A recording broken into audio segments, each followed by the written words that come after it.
Binibigyang pugay ng Philippine National Police at buong bansa ang kabayanihan ng PNP sa 44 bilang mga magigiting na pulis na nag-alay ng kanilang buhay para sa bayan.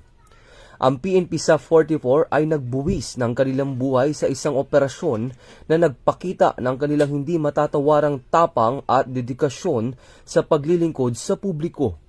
Hanggang ngayon, ang kanilang kabayanihan ay patuloy na nagbibigay inspirasyon sa buong hanay ng kapulisan at sa sambayanang Pilipino.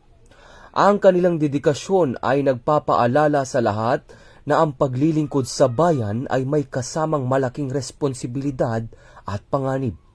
Ngunit sa kabila nito, ipinapakita ng mga tunay na bayani tulad ng PNP sa 44 na ang pagmamahal sa bayan ay walang kapantay. Sumasaludo ang Philippine National Police sa PNP sa 44 na walang kapantay ang dedikasyon na nagbuwis ng buhay sa pagmamahal sa inang bayan.